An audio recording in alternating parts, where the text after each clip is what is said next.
Bang ding ding, trademark. He come out 6'7" tall. Bang ding ding, 1 star. Bang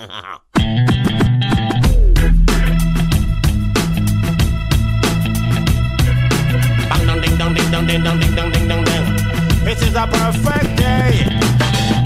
Woke up to the sound of the garbage truck again. Upstairs neighbor's toilet's leaking on my head. Cars broke down, I missed the bus that runs at 10. I had a feeling this was a day to stay in bed. I finally left my pad right under Jumbo's cloud roof. A police officer pulled out his gun and said, I said, sir, you got the wrong guy. I guess it's just a perfect day. It's just a perfect day. Oh, oh, oh, oh. No, no, no, no, no. Oh, oh, oh,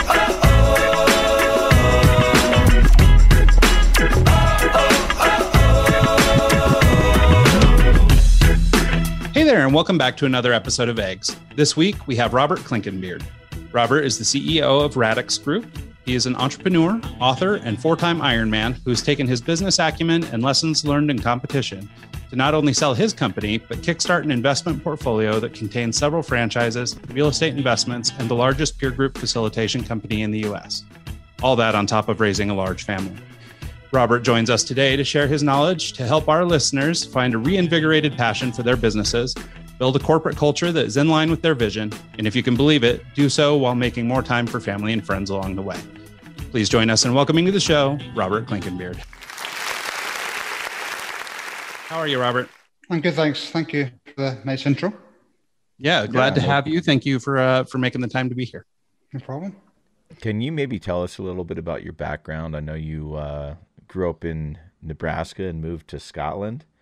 Is that correct? I definitely put people off with my accent. So I was born in Grand Island, Nebraska. I think it's a small town there. And probably when I was just over a year old, my parents, my dad was a Presbyterian minister, decided they want to move back to my mother's hometown in Glasgow in Scotland. So we took the ship across the ocean and ended up in the UK and spent most of my life across there. I don't get too many people that are from Nebraska or born in Nebraska with as thick of Irish brogue as you've got going. I when I go through customs and immigration, I definitely confuse people handing them the American passport and having the accent, but it's usually funny. Yep, no, that's awesome. Well, cool. So do you maybe mind, I guess, kind of starting at the beginning, telling us a little bit about your business? In the intro, we talked about your work now at Radix, but I mean, there was quite a journey getting there. So do you mind sort of talking about that or those early days and how we got to where we are today?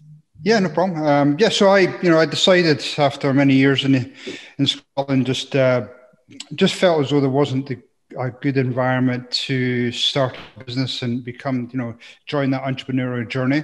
So obviously lucky enough to have the dual passports. So I arrived in Phoenix back in 99 and really just, arrived with pretty much just a couple of suitcases, started working for a company. And then what amazed me was just the fact that all these people around Scottsdale, Phoenix, all had these second and third houses. And I'm thinking, how did they figure that out? And obviously quickly learned about the whole entrepreneurial journey.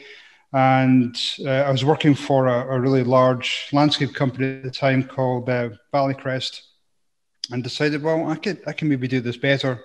So I started up my business with my business partner in 2001. And, we would get up at, 3:30 in the morning and, obviously pretty warm in Phoenix. You have to start pretty early and really just started working out of a small lockup in Phoenix. And we were out there doing the work. We were cutting the grass. We were, trimming the shrubs, doing what you needed to do.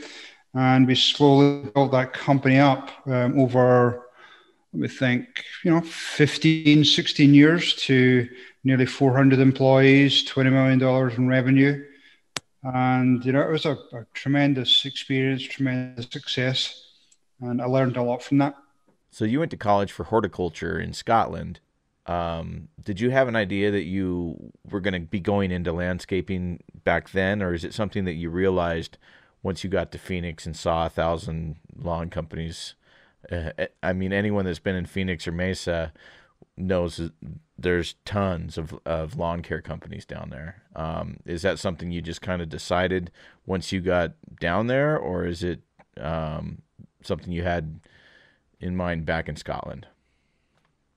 Not really necessarily. I mean, I was really open to anything when I moved across to the States. I arrived in Phoenix because I knew a couple people there, sort of distant friends.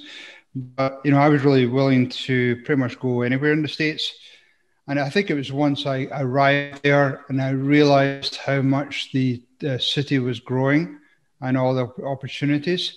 And I just tried to figure things out. I mean, obviously going to horticulture college back in Scotland where you deal with drainage and totally different plants, similar to the East Coast.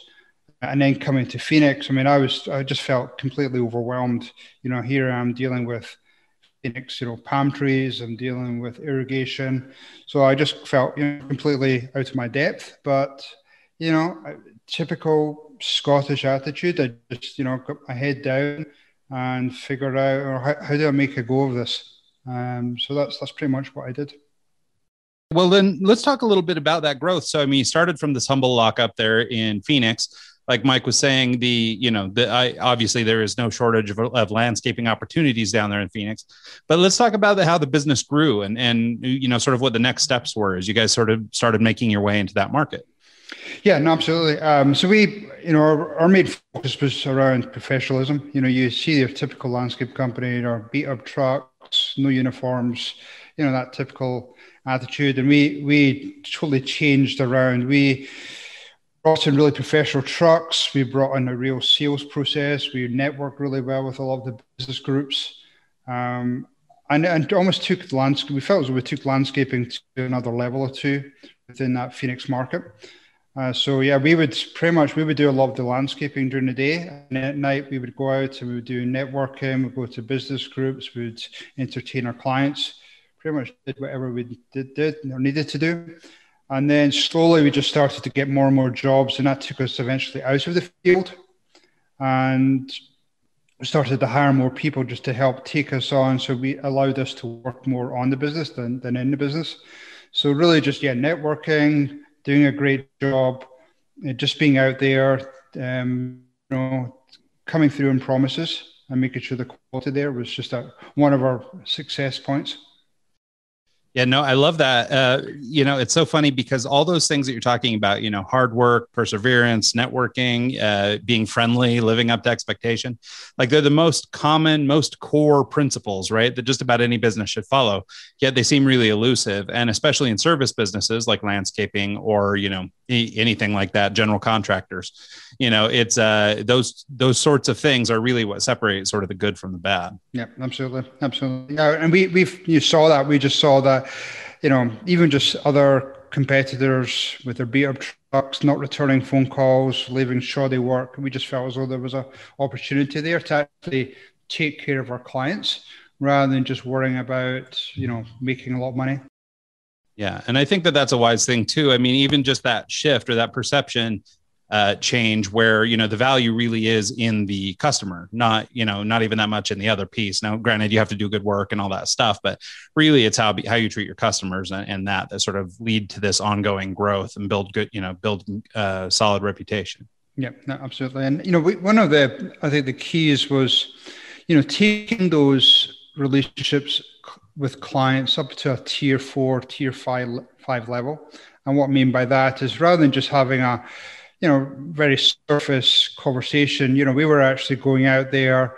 We were, taking them to events. We would go to the Phoenix Open. We would entertain them, we'd learn about their family, their birthdays. So they're really just taking those relationships to another level so that, when they were in a crunch, whether their owners were coming into town, then we were out there making sure they were supporting them, making sure the properties look really good for those visits. So it was such a great relationship with our clients. All right, I'm going to step out on a limb here and guess that you focused mainly on commercial properties, not residential. I don't see you taking a regular residential client out to a Suns game, for example. Is there a reason you stuck with commercial over residential, or did you do a little bit of both? What was your business like? Yeah, we almost felt as though we skipped that step. A lot of companies will go into that residential market first, do all the lawns, and we just completely, jumped over that and went with the commercial. And even within the commercial, we were going after the grade A type buildings, all the office buildings, hotels, resorts. So we just took it up a level. And that, again, comes back to the professionalism, with their nice uniforms, with their trucks, with their cones around the vehicles, just simple things like that. So, when you look at some of the main business centers in Phoenix, Camelback, Central, all the beautiful resorts that are there, and we did a good majority of them. And then even things like, we did, there's a ton of HOAs out in that market. So we were going after a lot of those big HOAs, we were 10, 20 people full-time every single day. So. Yeah. No, I think that's really smart. So talk about a little bit the trajectory of this business then. So, I mean, you guys went from basically founding to, you returned to or got into Phoenix at 99, right? And so, but by 2001, you guys were one of the biggest companies in the Southwest. I mean, can you talk a little bit about just sort of that rate of growth?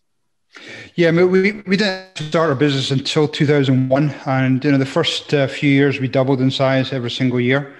And, I think it was definitely challenging. We had, the typical challenges that most new companies have with finding the right people, finding cash to fuel the business, fuel that growth. But yeah, pretty much doubling every few, first few years. And then, there was obviously some setbacks. We went through that 2008, 2011 challenge. So a lot of our clients cut back on their services. A lot of our costs got cut back. And, one of the interesting things is that we actually, we're somewhat flying blind.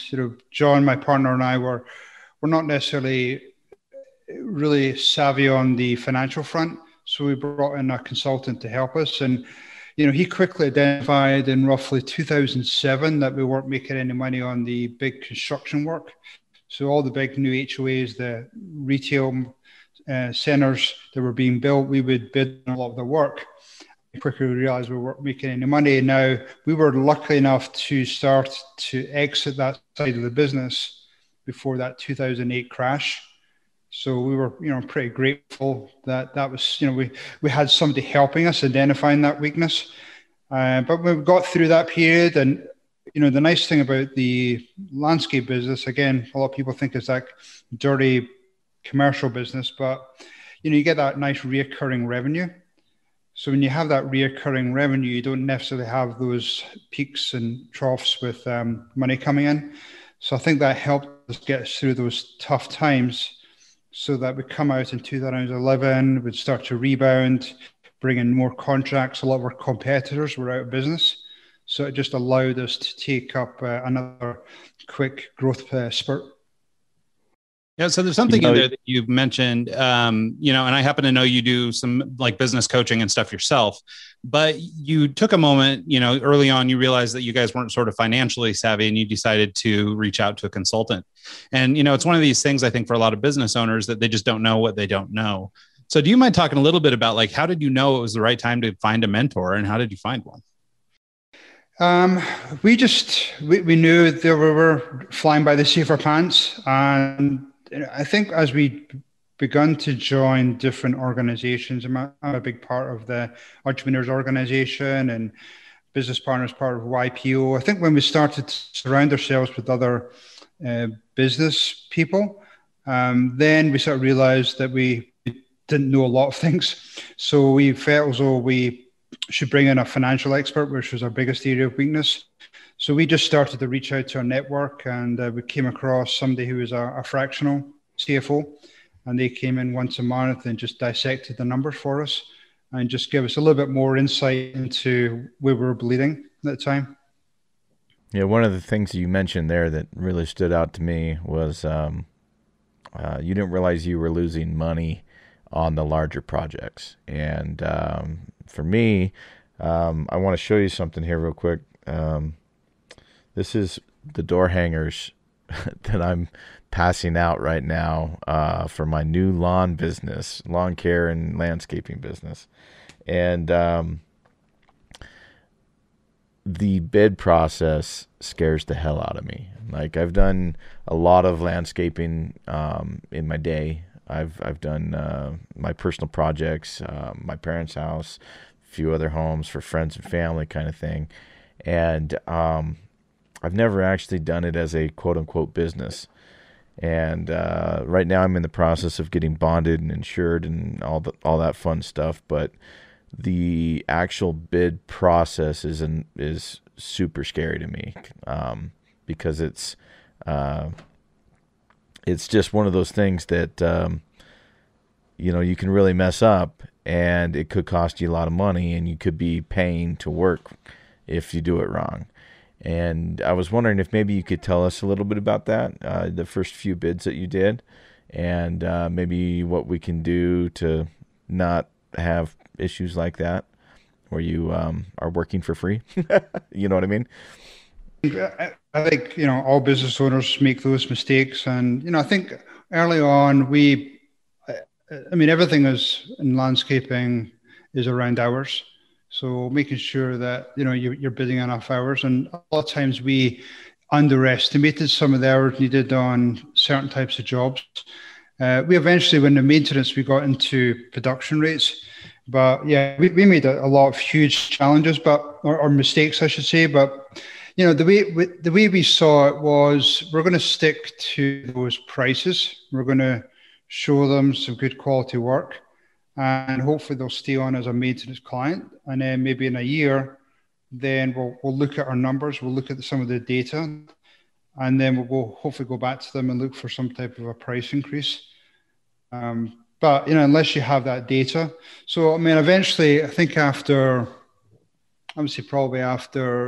8 years being in business, we felt as though we had so many spreadsheets and so many Word documents that was just almost getting out of control.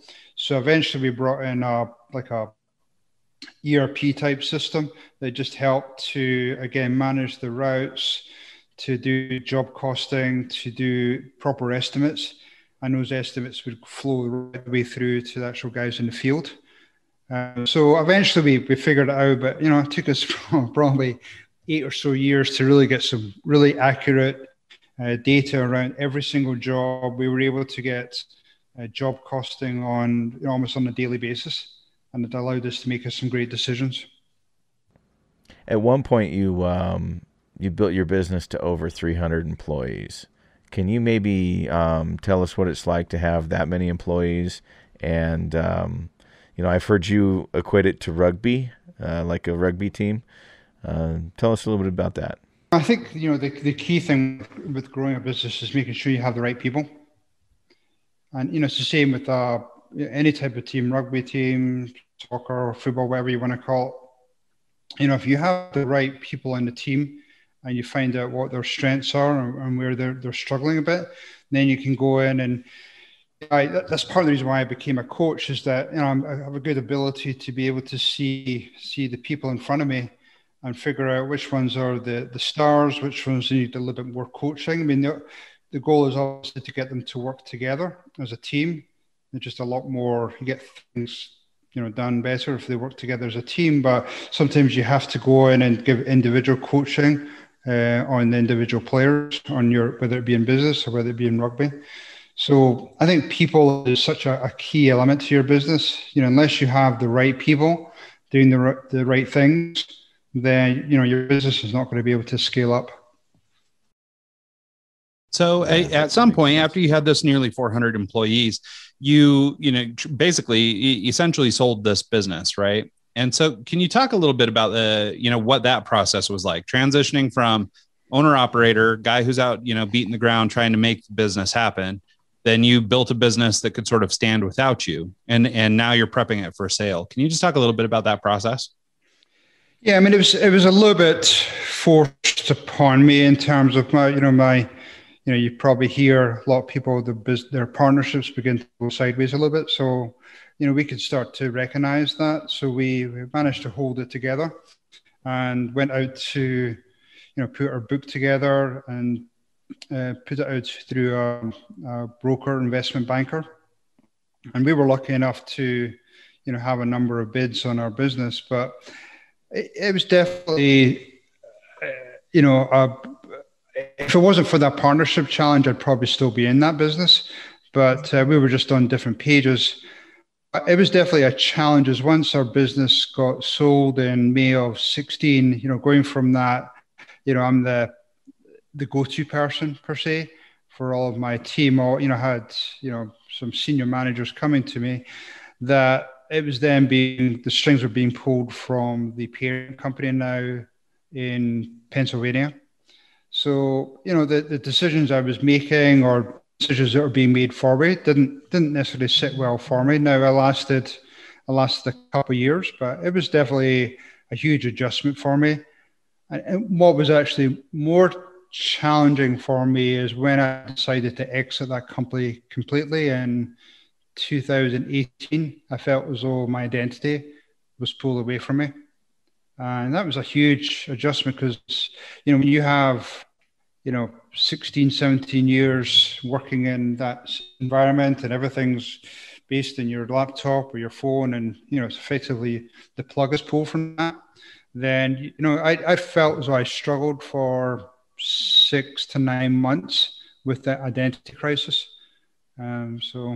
Yeah, I think that's an interesting topic to touch on. They say, I think that the average American anyway will switch careers about 4 times in their life, but it's not too uncommon that you run into people who've maybe overstayed where they should have been. And, they're sort of afraid or whatever to make that decision. I don't know exactly how old you were when you made that choice, but can you talk about just the sorts of things that you had to reconcile in yourself to be able to make a pivot finally? Well, I talk about this in my book where I feel as though you have to have people around you to help you with a lot of those decisions. So I actually decided to bring on almost like a personal coach myself, almost like a life coach, really just to identify what my purpose was in life. And that was probably, again, a good 6 to 9 month process. Is that how do I want to fulfill myself in the future? What do I want to do to the business community? And eventually we came up with a point where I wanted to make an impact on, business owners, especially ones that are active, they have families. I see a lot of them struggle and, make the same mistakes that I did. So to be able to go back into businesses and just help them through that transition, get them to be working more on business and get them to work on a business where it's somewhat independent of them. So yeah, it was definitely a big challenge, but I think through the help of other people around me, I eventually found my way, but it took me a while. Well, and how much of it do you think is just sort of the nature of things? I mean, this is a little bit my personal experience, but the line of work that I'm in is basically the trade that I had developed, right? It's the skill that I was good at. And so from its very nature, the very beginning, I was designed to be working in the business, not on the business, right? And so, and even now, I've been doing it for 15 years. We make a good living. We have a comfortable life, but there's a lot of stuff that I just have shortcomings on. I get too caught up in the daily work versus the actual, development of future work. Right. And so I wonder, if it doesn't require sort of globally, I mean, I'm sure there are many exceptions, but if it doesn't sort of require a certain amount of time just burnt to even be able to reach the understanding that it's time for change. Does that make sense? Yeah. Say that one more time again. Well, so I'm thinking like in your situation, for example, it took a bad partnership ultimately to drive you out. But I wonder, if obviously I don't know your experience in and out, but, if there's a certain amount of experience you have to have in a field before you are even capable of deciding that it's time to make that pivot, right? So you need to do a certain amount of work so that you could even recognize that your partnership was falling apart. And I wonder, or I guess what I'm trying to ask is if you think that maybe that's just kind of part of the process, part of being human and part of, our evolution as people is, putting our time into the things that we care about, and then sort of, being capable of making those pivots later in life. No, everybody, I think, goes through those challenges. It's just, I suppose the case is, at what point do you make that realization? Is a self-realization that, you're just working, you're exhausted, you've been working in a business for years, and you keep, you feel as though you're in that, that constant, what do they call it, the hamster wheel? Or if there's some type of external, whether it be a mentor, a coach, whether it be even some type of a life event, whether you or one of your family members has some type of challenge, that might be that trigger. But I think everybody goes through those types of challenges, or maybe they're just so beat up that they just continue with their head down and grinding away at what they do. So in your experience, do you think then, just sort of to conclude this topic or this point, looking back now, you've got a little bit of distance between, former you and the present you. Was it worth making the pivot? Like, have you found that you're actually in a better place now than you might have been if you'd have stayed in that line of work? No, absolutely. I feel as though, certainly, a couple of pivotal moments for me was, again, joining that EO group, again, being around other business owners. So they were the ones that pushed me to higher limits. And then, that challenge with my business partner, again, I would come home at night and complain to my wife and kids. And, they probably didn't enjoy that for a long period of time. So it was just, going to different speakers, going to different events, and just having that light bulb moment that, hey, life's too short here. I'm not afraid of change. I'm not adverse to put myself through difficult challenges. So I'm just going to make that leap. Even coming back from Scotland across the US. Again, that was a pretty fearful moment for me. But I came out of that on the other side with benefit. And the same with when I sold my business. Yeah, it was a challenging time, and probably took couple of years between moving locations, moving across the country, trying to find my identity. But I'm now in a lot better place. My family's in a lot better place. So I'm really glad I made that pivot. So you mentioned you wrote a book. Is that the Iron Mindset? And by that, you're talking about the Ironman competitions. And I think you've been in a few of those, 3 or 4. Can you maybe talk about what it's like to train for an Ironman competition and tell us a little bit about your book? Yeah, absolutely. So, as I mentioned earlier, I used to be a big soccer and then moved into rugby, and still love rugby, but the body doesn't quite cooperate when you get a little bit older. So I just started to get into running just to sort of try and keep the fitness up. And I found this group of people within my neighborhood that were all doing triathlons. And, in the book, I talk about how, you can't really see me all that well, but I'm, 210 pounds. I'm a big rugby guy, pretty muscular, not a typical triathlete. So when I first started to even think about doing a triathlon, and this was a sprint, I could do literally one length of the pool, breaststroke. And even that was challenging. So I think just being around those people that really kept pushing me. And again, I had that sort of moment where I thought, well, maybe I can do this. And I started to get a swim coach. I started to get a bike, a run coach to help me, push me more. And I just started to go through different distance races. I started off with the sprints, and then I went to Olympics, then the half Ironman. Some years I would have, literally 15, 20 races, all smaller to medium ones. And eventually I said, you know what, I'm going to go for that Ironman race. So it's, what I talk about in the book, and it's the same in business. If you set yourself that target, that stretching goal, and then you figure out, well, if I'm going to get across the finish line and only 1.1% of Ironman people finish the race, then what do I need to do to be successful? So I started to build my training map. I had my coaches. I'd fit in 20 hours a week of training. So I had to make sure that my business was running somewhat independently of me. But it was, it was definitely challenging when you're in Arizona and the daunting task of going out and biking for 5 or 6 hours, and you leave the morning and it's already 90 degrees. It's definitely messes with your mind. So that's why I started to talk about, when you have those types of challenges in business or any type of sporting event, there are challenges going to be thrown at you every single day. And what are the things that is going to just push you, allow you to lean into those challenges, those fears? And usually on the other side is usually some good things. Can you maybe break down what an Ironman is? I know it's 3 different, you bike, swim, and run, right? But I don't know the distances. Can you maybe break that down for us? Yeah, you start off with a nice small 2.4 mile swim, which is my worst. You go in, you get changed real quick, and then you jump on the bike for 112 miles. And then you come back, and then you're straight into your run. So you end up doing a marathon.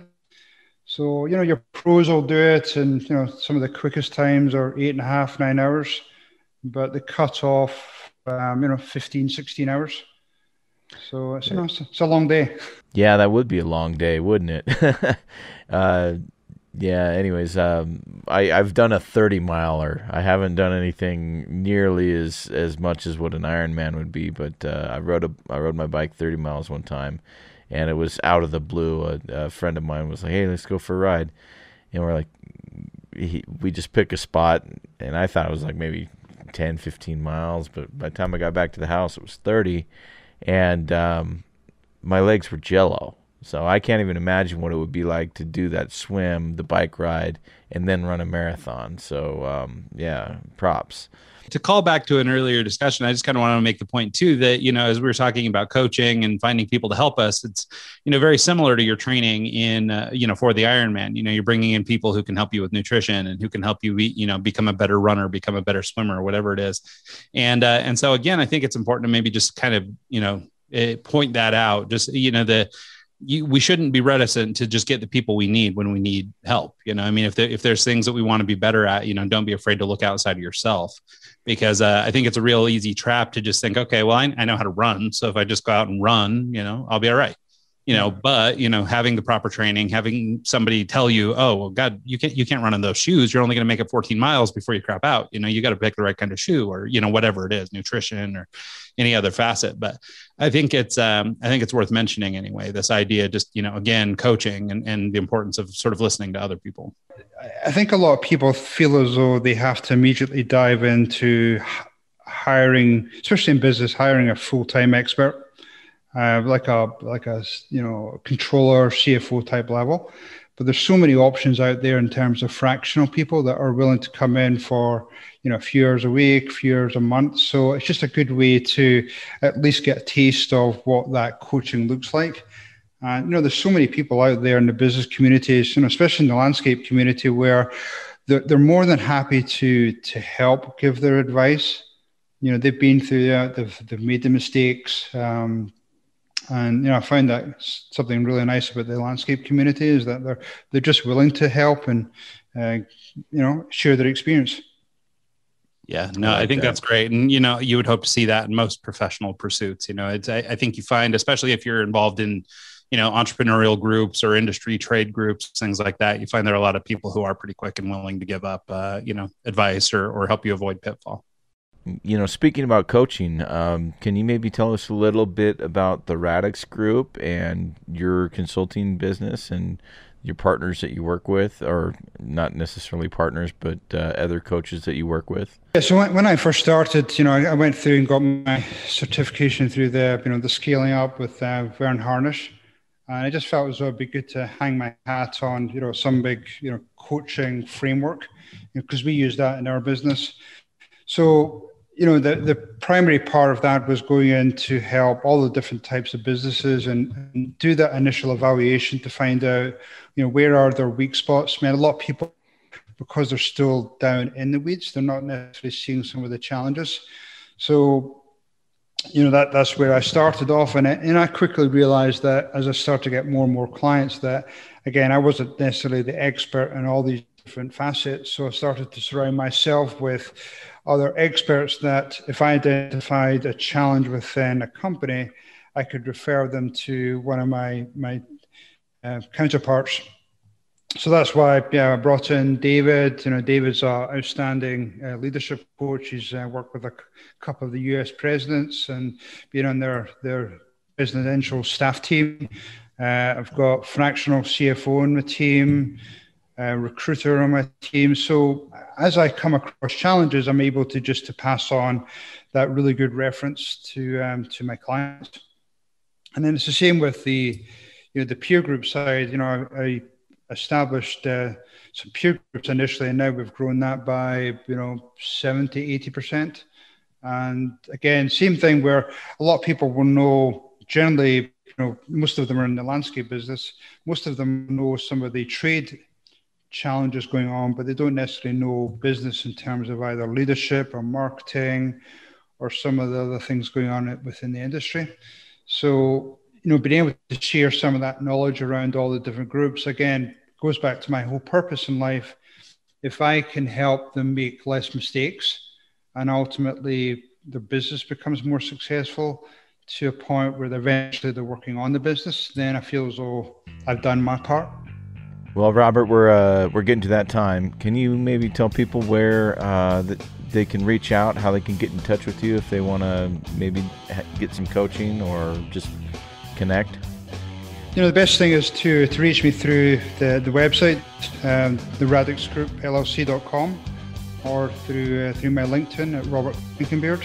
So that's probably the two ways to contact me, and just be happy to chat to them and see how I can help them out. So I even do a lot of free initial consulting just to see if I can help them or not, and even just that 1.5 hour conversation can just steer people in the right direction. So happy to do that. Yeah. Hey, Robert, who would you say is your ideal client if somebody was to try and come to you? Or is there a specific industry? Do you want to stay in landscaping, or do you help people from all walks of life?